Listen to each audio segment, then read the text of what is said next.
Good morning, welcome to Learn with Lorna, episode 172, Ross and Cromarty Police Records. My name is Lorna Steele-McGinn, I'm the Community Engagement Officer with the Highland Archive Service. We look after the historic documents from the Highlands of Scotland. We have 4 offices, one in Inverness, one in Warwick, one in Portree and one in Fort William. And together they cover documents covering all aspects of life in the Highlands over the last 700 plus years. So sometimes people ask me if I'm going to run out of subjects for Learn with Lorna, and there's no way that could happen. This series is brought to you by High Life Highland at no cost to the viewer. High Life Highland's a charity registered in Scotland, and there's no payment or subscription required to take part in this series of talks. But if you're able to donate towards our work, then we're very, very grateful for that, and thank you so much to those of you who have already done so. It really does make a difference to us.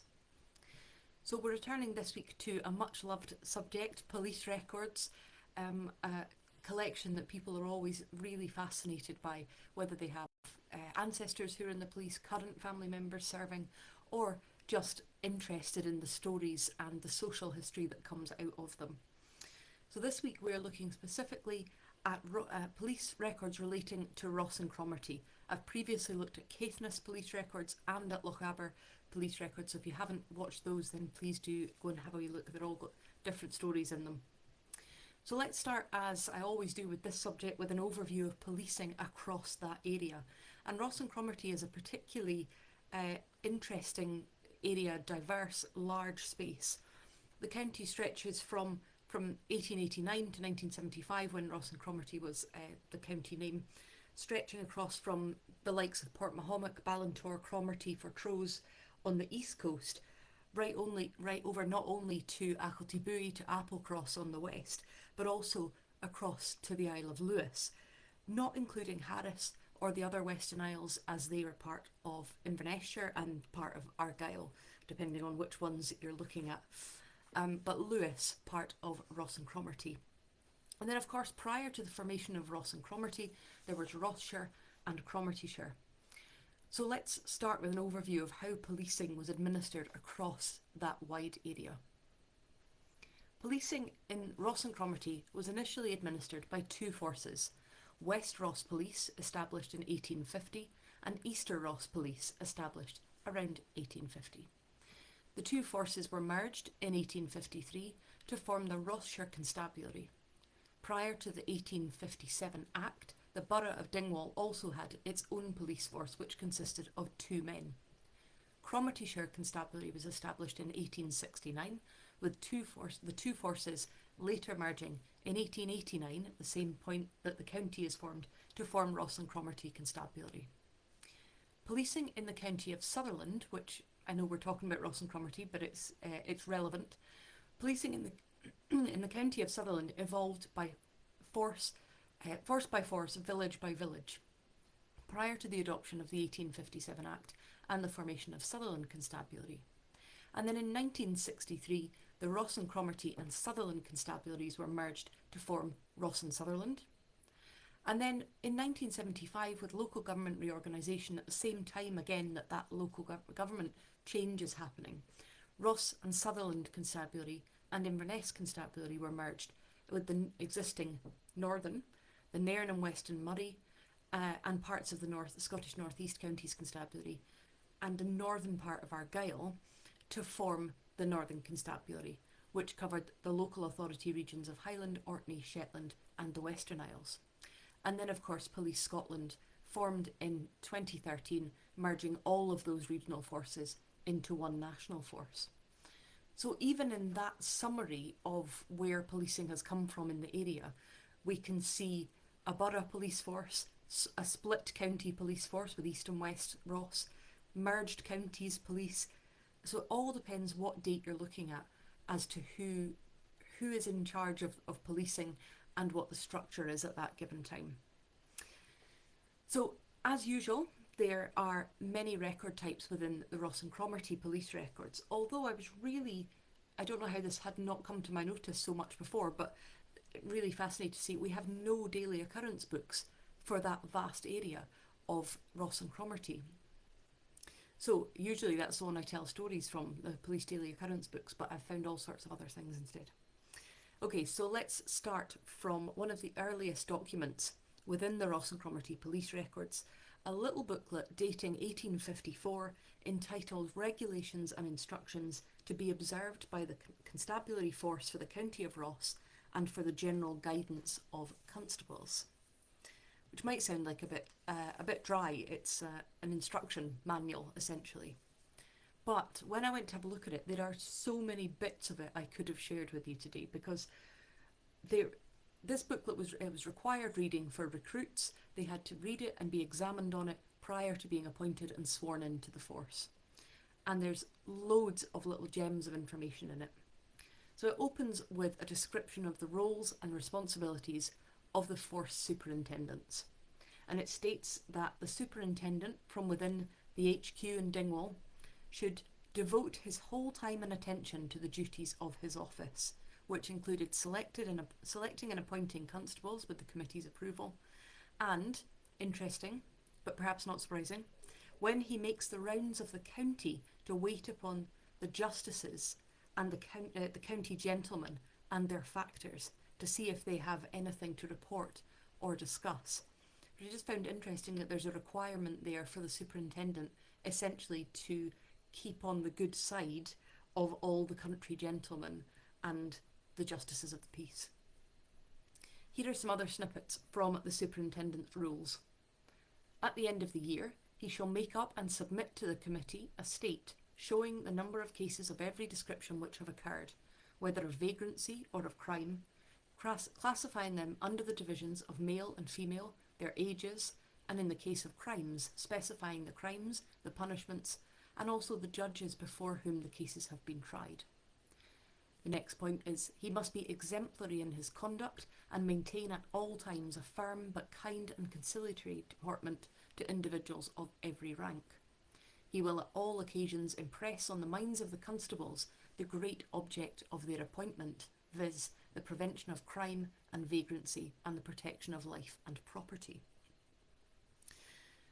It's interesting there how much of it is, and this is something we see in the news all the time, how much of it is about conduct, about trust with the community, about deportment, but also those references there to vagrancy. So crime is part of it, protection of life and property, but also many references to vagrancy and people sort of wandering the country and begging or not being attached to a specific location. If we follow on in the book from the superintendent's section, we can find the rules for constables who were to be sworn in using this oath. I, insert name, do swear that I shall faithfully and truly discharge the office of constable within the counties of Ross and Cromarty during the time appointed to me, and shall not for favour, respect, or fear of any man forbear to do what becometh me in the said office. So nothing should stop you, fear, favour. Above all things, I shall regard the keeping and preserving of the Queen's Majesty's peace, and shall at every quarter session and meeting of justices give true and due information of any breach which has been made of Her Majesty's peace within the bounds of my commandment, and shall no way hide, cover, or conceal the same, nor any of the proof and evidence which I can give for clearing and proving thereof, so help me God. So references there, so contemporary to, so many things that we see within current policing. So part of the oath is to keep the peace, to protect property, but also to never conceal, hide, or cover evidence that could give that could be proof of innocence as well as proof of guilt. So I just found that oath quite interesting. Any constable would have to give 1 month's notice if he intended to leave, and he'd also be given 1 month's notice if asked to leave, except in cases of gross inability, negligence, or misconduct. He could be placed in and then subsequently moved to any district within the county, and would be issued with the following. Annually, he would be given a hat, a blue frock coat, and 2 pairs of boots. Every 8 months, he would be given trousers. And every time he required it, he would be given a cap and strap, a watch coat, a waist belt, handcuff pouch, collar ornaments, handcuff, a dark lantern, button stick and brush, and a baton. If he left, incidentally, he would have to collate all of those and give them back. But my favourite part when I was looking at the subject of uniform was this bit, which made me chuckle out loud. Each constable shall provide himself with a good suit of plain clothes. He shall always wear his uniform when on duty, except when it may be directed or it may be expedient for public service that he should appear in plain clothes. So acknowledging that there may be time when the uniform should not be worn, but plain clothes should be worn for assessing a situation, not being visible as a police officer. But he shall at no time, whether in uniform or in plain clothes, be without his baton. Which just seems to take away the point of wearing plain clothes if you're going to be carrying a police baton anyway. There are instructions within this booklet for completing the daily occurrence books and the sort of things that constables should be vigilant for, i.e. the entrance to his district of sturdy beggars, vagrants, gypsies, travelling tinkers and hawkers without licence or trespassers. So again, that kind of, there's a focus there on who's in the area and what they're doing. There are clear guidelines given about when it's acceptable to enter a property, and given that this is nearly 200 years old, this document, clear guidelines on when it's acceptable to enter a property, how you acquire a search warrant, when to observe and when to arrest. At what point do you have enough evidence that the arrest is legitimate? When to give chase, how to record evidence gathered to make sure that there can be no kind of cross-contamination or that there can be no question about where that evidence was gathered and when. There's also information on how to conduct personal searches, including the more minute examination of the person of females, which is often necessary, must be done by females alone. So as I say, nearly 200 years ago, but some really interesting points that are still in discussion in contemporary policing, and also just some points that I thought were, I don't know, perhaps a little bit more progressive than I might have expected. So not only that any female who's going to be searched must be searched by a female, but also other considerations such as this. Constables may hear and should attend to and report what statements persons in custody make concerning the matter for which they are in custody, but on no account must they seek to draw the accused into confession, or ensnare them with questions, or make them promises of lesser punishment for a confession, or give them any advice about how they ought to conduct themselves in the matter of or at their trial. And then prisoners should only be handcuffed when charged with serious offence, or if they be persons of notoriously bad or suspicious character, or if there's any reasonable grounds to apprehend an escape or rescue. Old and infirm prisoners are not to be handcuffed, and it says that in italics. I just found these sorts of consideration quite interesting. The second half of this booklet from 1854 opens on with these lines.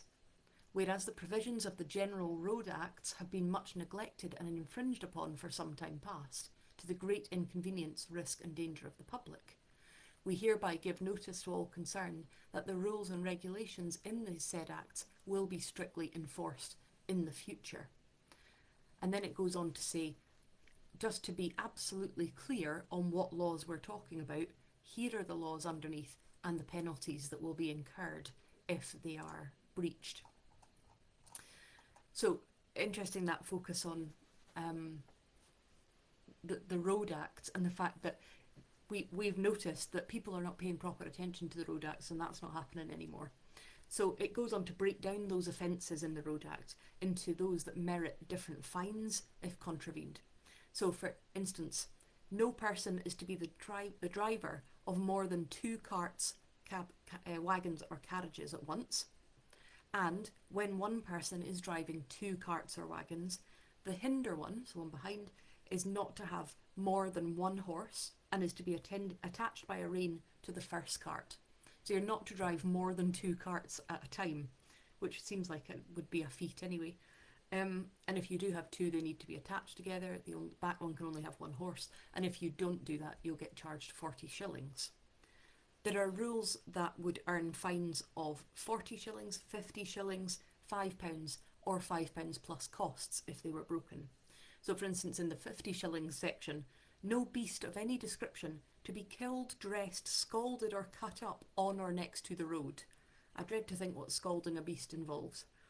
£5 plus costs. One example is if you were to pull up or damage milestones or break up the road surface.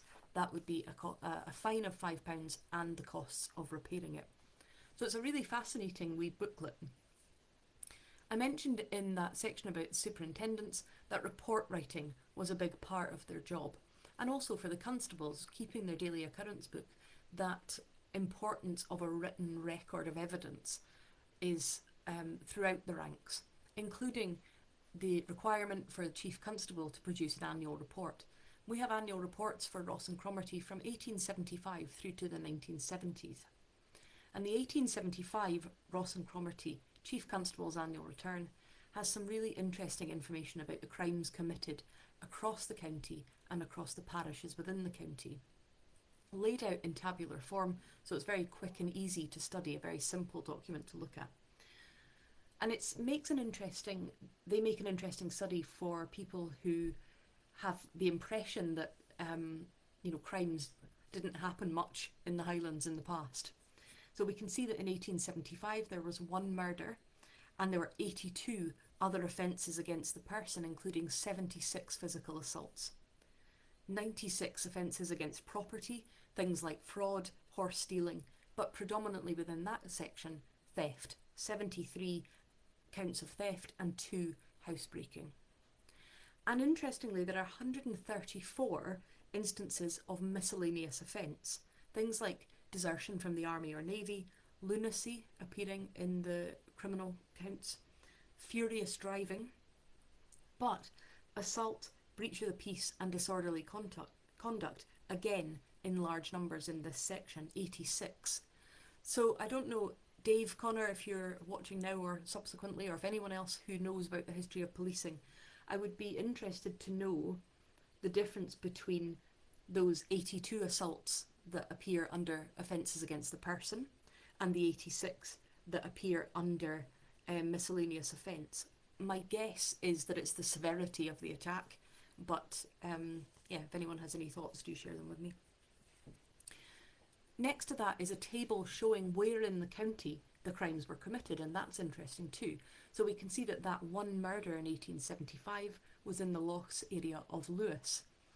That of the 368 crimes that year, 80 were in Stornoway, 46 in Dingwall and 39 in Tain, which makes sense as the bigger kind of settlements within the area. The report also notes the number of hotels, inns and public houses and spirit dealers in each parish. There are incidentally 159 across the county. It records the number of vagrants challenged. That's interesting. 182 adults and 67 children, broken down by where they've come from, predominantly from Scotland, then England. Also includes the number of applications for peddlers' licences, 202, and the number and nature of sudden deaths in the parish, in the county. And that makes interesting reading. So on the year ending 31st of December 1875, there were 51 accidental or sudden deaths. They include suddenly dying from natural causes, but also drowning, falling over precipices, exposure to cold, suicide, being run over by traction engines, burning, strangulation. I don't know how strangulation comes under accidental and not under crime. I suppose there are ways that could happen. Being run over by train or falling into the hold of a ship. So there's some really detailed information there about what's happening in the area. The report also includes, and I make it sound like it's a very long and detailed report. It's detailed certainly, but it's a very small document. It's about 3-4 sides of A4, and it's all in tables. And it reveals that there were 32 police officers in the county giving their pay information, and also records where stations and lockups were situated. And the stations that are include a police station at Alness, And I wonder if that station came into existence following this 1862 petition in the collection. Written to the Police Committee of Rossshire by householders in the village of Alness and adjoining district. We humbly submit that the services of a resident police officer are urgently required in the village of Alness. The village contains a population of 1,100, nearly all belonging to the labouring classes, and there is no police constable in it or in the near neighbourhood. The consequence is that petty thefts and other crimes have become very frequent, and that there is every likelihood that this evil will continue to increase. The want of any police in this village, while the towns and villages south and north are protected, makes it the resort of numbers of vagrants who will, there is no doubt, be greatly multiplied when the railway is opened. There is a large population in the district around Alness who feel that they have a just claim to the protection of their persons and property, which the presence of a police officer would afford. It was signed by 100 people within the area. I thought that was fascinating, that reference to the fears of the railway coming, the fact that the problems are bound to increase with the coming of the railway, but also the confidence there that the presence of one constable among those 1,100 residents would solve everything. A lot of faith in the police. So they're looking for a station, they're looking for an officer to be appointed there. So who was appointed into the police? What sorts of people were recruited? We can see that by looking in the Record and Defaulters books, the volumes which contain each officer's personal and career details, both positive and negative. And it's another record set that I enjoy flicking through, and a lot of people do enjoy looking through them. Murdoch Mackay was 27 years old when he was appointed as a third-class constable. Prior to joining the police force, he was a ploughman working for C.J. Smith Esquire in Strathconnan. He was born in Dalnacroich in Fodderty and is described as being 6'1", dark-haired and fresh-complexioned with grey eyes. Over the next 15 years, Murdoch Mackay worked his way up, and the Record and Defaulters book shows this progression through third-class constable to second-class constable to first-class constable and then merit class. He was transferred from Stornoway to Glenshiel, then Gairloch, Ullapool, Shieldig and Coigach, so all West Coast. There's nothing recorded under the meritorious service section, but it does just look as though he was a steady, competent police officer. Those promotions would suggest that. But under the heading Misconduct, Neglect of Duty, Disobedience and Violation of Rules, there are 2 entries. On the 7th of July 1888, he appeared in the village of Lochcarron while on his way to inspection at Stromeferry in a state of drunkenness. For this, he had his pay reduced from 23 and 4 to 22 and 2 per week, and was warned that instant dismissal would follow any recurrence. The second entry in October 1890 was for using unbecoming language towards the Reverend Mr. McIntyre, the established church minister and JP at Shieldig, and it was reported by the minister to the police force.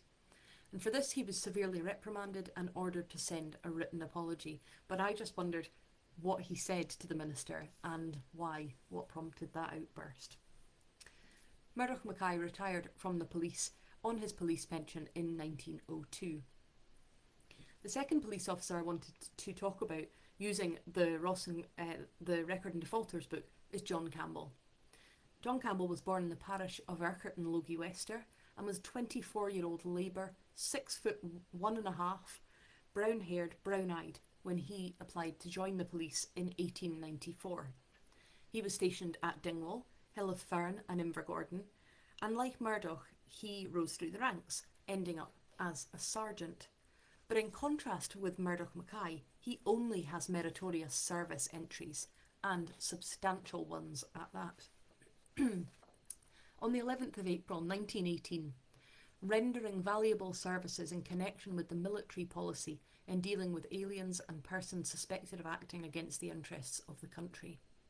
This was told to the Chief Constable by Colonel Kell, War Office London, who was the founder of MI5, so that's pretty notable. And then in 1919, John Campbell was reported by a Vice Admiral based at Invergordon. In 1925, it was noted that he was awarded the King's Police Medal for services during the war. And I like that in the column there entitled "By whom and how rewarded," it just says "rewarded by H.M. the King" in this year's honours. I've talked there a little bit about his role in the war, in supporting the Navy at Invergordon, in supporting the military policy of protecting people who might be acting against the interests of the country.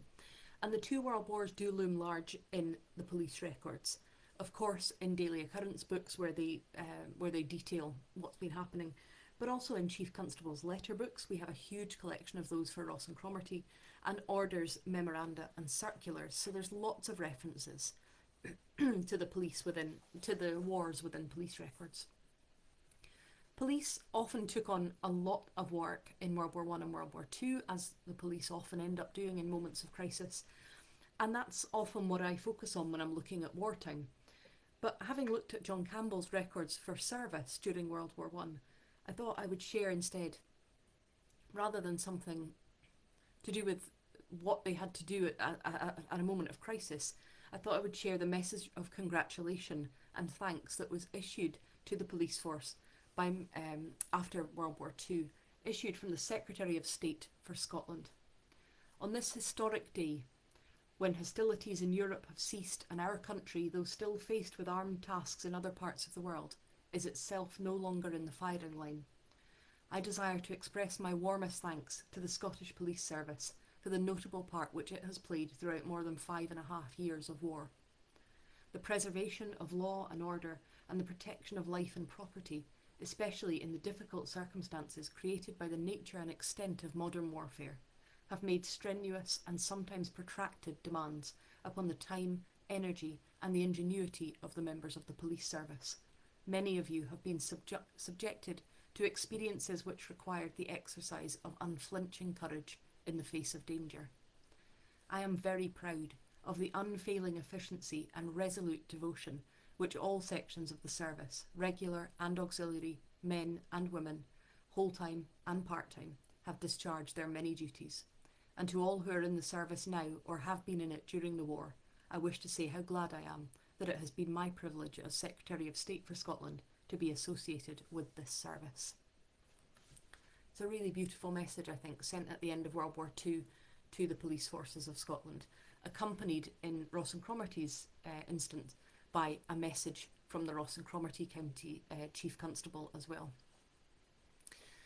But to finish off, I wanted to step back in time again and share the stories of two crimes which both appear in the collection in the shape of standalone reports, just individual pieces of paper that speak of different crimes. The first is a report about an event that happened in Lewis in the 1960s.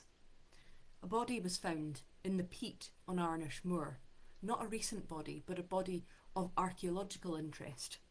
And the police's role, and the reason that this exists within their records, their role was to safely remove the remains, to package them in moss to keep them damp and safe for being flown to Edinburgh, where they would be, the body and the remaining clothing would be assessed by the National Museum and the Anatomy Department of Edinburgh University. The bones were found to be of a man around 20 years of age, around 5 foot 4.5, and the remaining clothes seemed to date him to the early 17th century. I'll let the 1960s report take up the rest of the tale. More information will no doubt be forthcoming when more detailed examination can be made, but at this point in researching this case, at the time when the body had just been discovered, at this point our attention was drawn to a letter W.M. of Edinburgh had written in the Stornoway Gazette of the 4th of July. This told the story of an old murder, and the writer wondered if by any chance this newly discovered body could be the victim's body of this crime from centuries past. The tradition was that two youths at school in Stornoway went bird nesting on the moors, quarrelled over the loot, and one killed the other by hitting him over the head with a stone. He buried his companion, fled to Tarbert, and thence south, and became a sailor. Years later, his ship put into Stornoway, he went ashore, was recognised and was convicted of the murder, meeting his end on Gallows Hill. The Reverend G. Hutcheson told this tale in 1873 in Reminiscences of the Lewes, adding details about the haunting of a ghost in the vicinity of the grey rock, white in part, towards the top, near a little stream on the right-hand side of the road coming back from Stornoway. Mr. Hutcheson assumed that the body had been buried near the rock because of the hauntings that had been reported on that site, and has since told us that the rock in question is near where the body was found. With the help of Dr. F.S. Fiddis, from the Department of Forensic Medicine, Edinburgh University, he was then sought to see whether he could tell if we were dealing with the victim of a violent crime. The crucial part of his report reads, "I am of the opinion that the appearance seen in the posterior part of the right parietal bone are consistent with, and indeed suggestive of, a localised depressed fracture, such as would result from the impact of an object having a defined striking surface. The position of this fracture would be consistent with a blow from a weapon wielded by a right-handed assailant attacking his victim from the rear. The evidence, therefore, is that this body found in the 1960s could indeed be the murdered youth said to be haunting the hill." He has already pointed out that in Highland schools, often had youths of up to 20 years of age still on the roll in days gone by. The two short quills found with the burial, one in a coat pocket, may have been for pens, which would fit with the scholarly owner. Really interesting when I came across that report, and then I looked it up and I found all these 1960s reports about the haunting, about that not lots of people had reported seeing this young man, and then it wasn't until 1960 that the body was discovered, and who knows if it turned out to be that crime that had been talked about for 100 years by that point. The final Ross and Cromarty police document I want to share records an equally dramatic event, and one which seems to be a completely tragic accident. Recorded in the Inverness Advertiser in January 1856, it's the story of a dinner party. The dinner party was held by Mr. McKeever of Dingwall, and his family were joined by 5 guests. 2 hours after the meal, one guest, Reverend Mr. Gordon, felt pained and annoyed by twitchings of the mouth and a sense of fullness about the forehead. The local doctor was called, and after an emetic was given, which encouraged him to vomit, and after that he started to feel better, saying that he had had some similar attacks previously when he'd been travelling. However, shortly after this, another of the guests started to feel ill, Mr. MacDonald, and then Reverend Andrew Mackenzie started to feel ill, and Reverend Andrew Mackenzie fell to the drawing room floor, vomiting. And this is what it says. Within 10 minutes of the Reverend Mr. Mackay's seizure, Mr. Mackenzie of Findon fell into a convulsive fit. The most powerful restoratives were applied to both gentlemen, but ineffectually. Within 20 minutes of the time when Dr. Smith's notice was called to Reverend Mr. Mackenzie, he was dead. In 10 minutes more, Findon followed. Mr. Gordon, in answer to an inquiry as to what was going on, was incautiously told of the fatal events, and from that moment a reaction set in. The whole man was paralysed, and he too soon after expired. The 3 deaths had occurred in little more than 2 hours from the period that Dr. Smith had been summoned. Mr. MacDonald had by this time returned, still feeling unwell, and Mr. McKeever was attacked by a tremor of the limbs and a disposition to vomit. The doctor bent his whole attention to the recovery of these 2 men. Mr. McKeever was ignorant of what had happened to the others and was kept so. Both were subjected to the action of the most powerful emetics and, supported by frequent stimulants, were set to walk vigorously. For well nigh 9 hours they were kept at this exercise, and it was approaching midday on Wednesday before it could be affirmed that the risk to them was past. Can you imagine? Can you imagine inviting some people over for dinner? They say that they thought perhaps the reason for the dinner party was to discuss the setting up of a new Catholic church, because several of them were Catholic and also some ministers there from Catholic churches. But to have a dinner party, to have one person feel well and then someone else call a doctor, and then within 2 hours 3 of the guests have died and 2 are on almost risk of death. The police were called in, the sheriff and the procurator fiscal were called in. They examined the food. If any of you have read Strong Poison by Dorothy L. Sayers, this will all be very familiar.